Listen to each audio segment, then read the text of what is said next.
Hoy, nandito ako. Mukha naman akong apam. Ba't kailangan sabihin na pang-apam? Mukha naman akong apam, ha? Wapo din naman ako. Oh. Sino apam ba yun? Wala akong pakialam sa apam. Basta importante, ako yung mahal ni Analeng. Anong pang-apam ang beauty niya? Pang-dindo ang beauty niya, Analeng. Pang-dindo. Ha, ipapatawag ni Kuya Juban? Totoo ba? Nako, kung ipapatawag ni Kuya Juban ng aking pamilya, agad-agad po, kahit kami pang pumunta, pamilya ko. Bakit? Ikakasal na kami? Ha? Nako, umayos kayo. Hindi nga, sinabi. Ipapatawag. Umayos kayo, kinikilig ako. Guys, ano bang may nangyari? Wala pa nga nangyayari sa amin, pero kami na nga ni Analeng. Kami na ni Analeng. Wala pa nangyayari sa amin. Tanong niyo si Analeng. Tanong niyo kung ano, kung tawag ito, kung kailan naging kami. Tanong niyo. Ano pa nangyayari sa amin? Pakakasal ako muna sa bago. Gagawa kami ng baby. 10 kambal, bali 20. Ganito.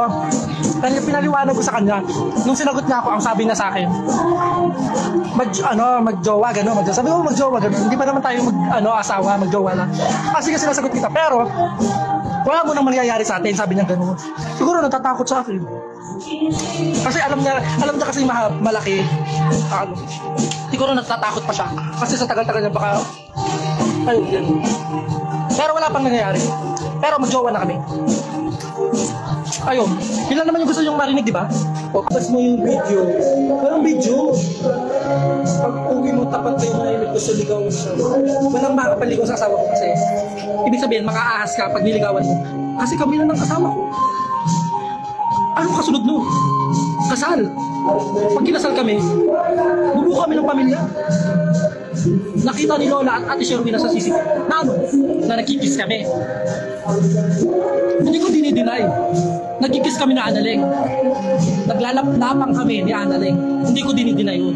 Kahit walang camera. Kasi hindi naman siya mapapalaplap sa akin kung hindi niya ako gusto. Eh ako, gustong-gusto ko siya, mahal naman ko siya. Oo. Pag kinikis ko siya, kumikis din siya. O di, hindi naman ako magpapatalo. O di, date kung kailan nagkasinagot. October 20, alas 7 ng gabi. Tawag dito, wala na akong at least ako nagsasabi akong totoo. Tapos, tawag dito, nagkikits kami. Wala pa nangyayari sa amin. Kasi ayoko pa, gusto ko maging ready siya. Hindi ko alam, nasa isip niya, baka natatakot lang siya. Anong lasa? Masarap. Pag mahal mo ang tao, lahat kakainin mo. Diba? Mahal ko yung tao eh. Oh. Kaya, tawag dito, wala makakaagaw. Basta ako, mahal ko si Analeng. Mahal ko siya. Siya lang tao, mahal ko. Kaya pag hindi ako nakakapunta, huwag kayong epal dyan. Hindi marunong pa kayo sa jowa ko na magkita kami. Diba? Huwag kayong masyado kayong mga pala-desisyon kayong mga chismosa kayong iba dyan, mga basher. Gusto lagi ako anong pakalam niyo kung hindi ako napunta? Basta importante magjowa kami na tulad dyan, uuwi ako sa 29 kasi may awarding ako sa 30, may pupuntahan akong birthday. Sa 1 di ko pa alam, pero magkikita kami nila kuya. Wala na kayong pakialam doon, basta importante magjowa kami. Wala kayong pakialam. Diba, magbubuo kami ng pamilya, pakakasalan ko yan. Pag napakasalan ko siya, saka ko siya paano ko sabihin? Saka may mangyari sa amin. Ganoon. Kayo kasi pala decision kayo, wala kayong sinantay ko lang na maging proud siya na kami na. Pero I'm so very proud na may jowa ko ngayon.